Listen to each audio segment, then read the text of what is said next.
Hello everyone, welcome to IELTS Juice. Let's start assessing an essay today. So, rubric. In my families nowadays, in many families, not in my families. Oh my, not my families. No. In many families nowadays, both parents work and pay people to look after their children. Some people believe this is not good for families. To what extent do you agree or disagree? So it's an opinion essay. It means within the realm of IELTS candidates and IELTS teachers, you need to talk about your own opinion. But as you know, from the IELTS perspective, it has one main point, and that's the writer's opinion, or the essay's responsibility is to express the writer's opinion here. Now, how we develop that, how we approach it matters.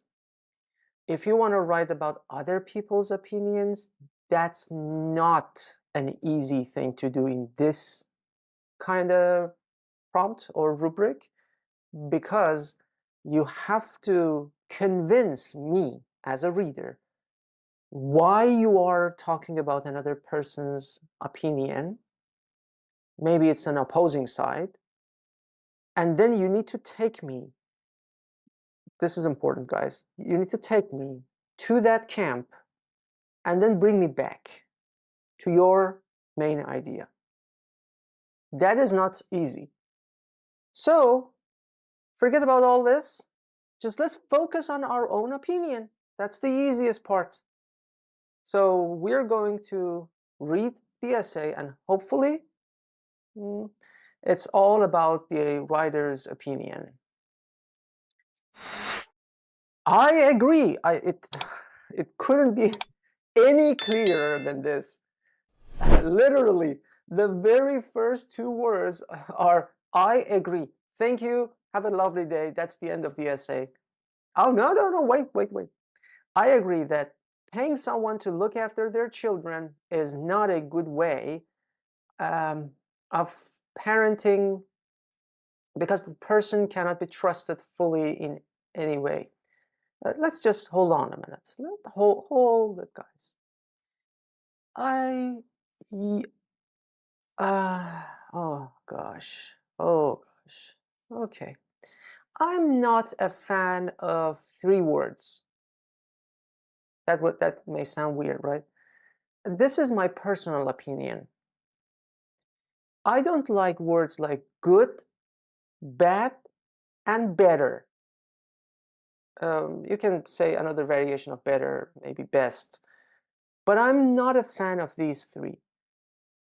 I have seen many students that write good in their essays. They do not give you any extra values.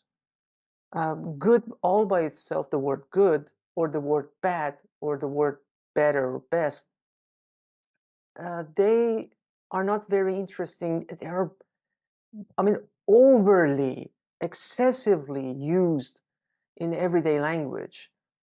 And another problem is that they're very vague. They're very unclear. Like, something is good. Good for who?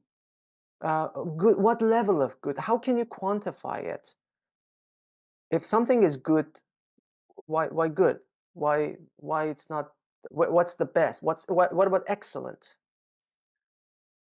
So let's just remove these three or maybe four words from our IELTS vocabulary, and let's replace them with other words. Like, if it is good, we can say it's beneficial, it's effective, it has a positive influence, it's productive.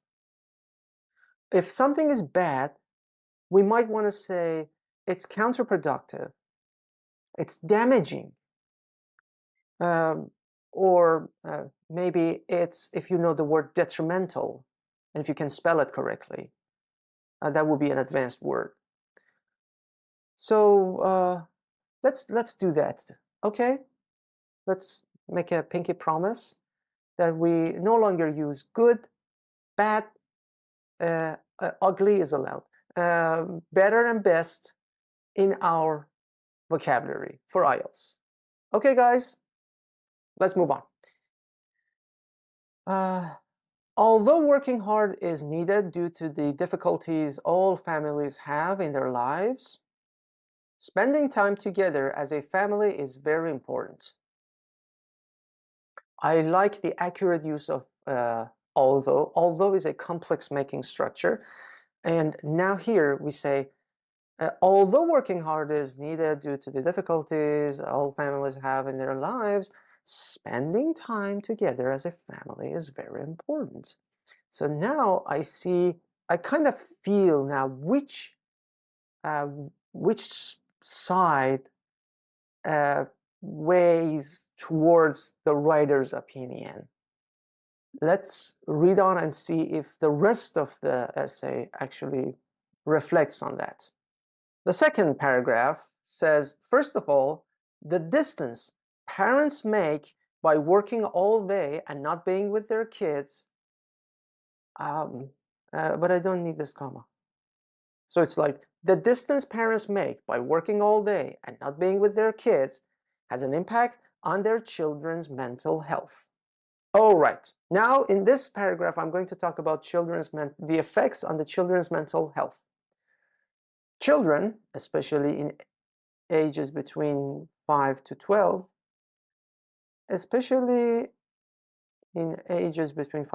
need their mother and father by their side. They want their own parents, good, to support them and be there when they need them. A little tricky, but I still understand. They here refers to children and them refers to the parents, the father and the mother. The love that parents give to their children is pure, comma, because the subject of the first one is love and the subject of the second one is children.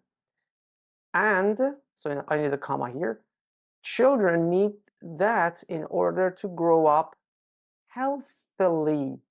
We need an adverb because it's the adverb responsibility to modify the verb. And here we have the verb grow up. So how do they need to grow up? Healthily. Another reason for this matter is that parents do not get to know their children well because they were not there to raise them and educate them. Okay, a good topic sentence, but I have something that I would like to say. If I read this topic sentence, I might say, oh, another reason is that parents may not have the chance to know their children very well, and because they are not there to help them or to educate them, to help them grow and to educate them. So everything I wanted to know about the second paragraph is there. I'm like, okay, thank you. I don't need to read ahead. I'm just going to jump to the conclusion. That's it. I mean, thank you for giving me everything in the first paragraph, in the very first sentence of this paragraph. Imagine if I started this by saying, another reason is the absence of parents in their children's upbringing. And then you might say, huh? How? How is it possible? Absence? Why are they absent? I have some questions now. I want to read ahead. I want to know what the questions in my head, what the answer to the questions in my head are. So I'll carry on reading. But here, when you give everything in the topic sentence, then that's it. So a good topic sentence is one that creates a question in the reader's mind. And the whole point of that is for us to as readers, to be encouraged that, oh, there is more information. Let me read ahead. Let me read the entire paragraph. So that's the entire concept. You don't need to write details, or you just come up with a reason and say, yeah, it's because of this, and that's it, finished. You just need to make it as a gateway. So your topic sentence is a gateway to your paragraph. And it has to be in a way that takes my hand gently and takes me into the rest of your paragraph. With that being said, children, I'm reading ahead, children may grow up in a different way, and sometimes it may lead to, I need to come up before and again, subject changes, and may lead to having arguments. It may lead to arguments. Why is it overly complicated? It may lead to arguments over small things with their parents. Can I have an example here? Like what small things? Small things like the type of university that I would go to in the future. Will I become an astronaut or a mechanical engineer?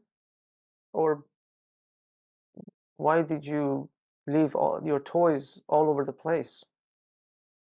Which one is small? The distance causes children, okay, to find and experience things they want on their own, and may decide to break the law just because their own parents did not teach them how to behave in the house or outside. Correct. Can I have an example, please? Which law? Which one? I mean, the children, like when they drive, like a 5-year-old drives, that kind of law being violated? Or no, they let go of their mother's hand and they just wander around in some alley? Examples, please. Guys, examples are very effective. Very effective. We are not going to give a presentation. It's not a university presentation that's all explanation and citations and references and fancy words and jargon. This is an essay, and you need to take me through whatever is happening in your brain, in your head, in your thoughts. And that is art, and it requires some skills. Overall, okay, we've reached the end. Working all day and not spending enough time with children have, because there are two, working all day and not spending enough time with children have lots. I'm not a fan of the word lots. Lots has an informal register. If you have to use that word, please use a lot of. At least. That's better than lots of. Bad influences on their mental health. So if parents find a way to manage their time to be there for their children, I see an if clause, a conditional sentence. Prevent many damages. Oh, pardon? Am I missing something? If parents find a way to manage their time to be there for their children, prevent many damages. It may prevent many damages that may happen to their kids. And I'm also not a good fan of kids. This is an essay. We're at the IELTS writing session. This is a formal session. You're writing a formal essay. And the word kids has an informal register, exactly like the word lots. So make sure the words that you use follow the correct register. There is a lesson on IELTS Juice. I'll put it in the link in the description below. I'll put the link there. That talks about the different things you need to understand from a single word when you look it up in a dictionary. And there we explain what the register means. Do check that out. It is very informative. And you will understand that instead of just checking it or Googling it and just see the definition and say, aha, there are a ton of other things that you can learn if you look it up in a dictionary. And that's the most efficient way. You spend the same amount of time, but you get maybe 10 times more information from a single word, the single word that you maybe use in your IELTS test than a normal Google search would do. So please take that seriously. I'll put the link in the description below. All right. The assessment, yes, test response is fine, not 8, not 9. It's there. There are, the idea is addressed. It's just one main idea. It is addressed. It is extended, supported. The problem is in some cases it's overgeneralized. I needed examples. I mean it's all about the obvious things. It's all explanation.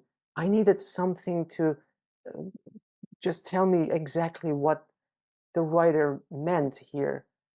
So something like that. Yes, we had some referencing issues with there and where it leads us, and there was some missing items. That's an important part again. If you have a missing subject, that's a big deal. If the subject is not there, then I have to just assume what it is, and that means I don't have the reference here, so that affects your coherence and cohesion. If it's a grammatical point, and it's a grammatical error because subject has also another role as one of the most important elements of a sentence, subject and verb. So subject is missing. That may affect your overall grammatical range and accuracy. So you see, it happened in the complex structures. So remember the part that I said, oh, it's a conditional sentence, but the subject was missing. So there were the errors may affect the overall performance. In that case, I still understood the whole concept. I could fill in the gap, but it is still an error in grammar, and the vocabulary was fine. Anyway, 6.5 is a very good score. I really like the essay, and I see it as a very good representative of the writer. There is definitely room for improvement. So when you are going to write your essays or letters or maybe reports for academic module, make sure that they do their jobs very well, because they are going to be your representatives. Have a lovely day.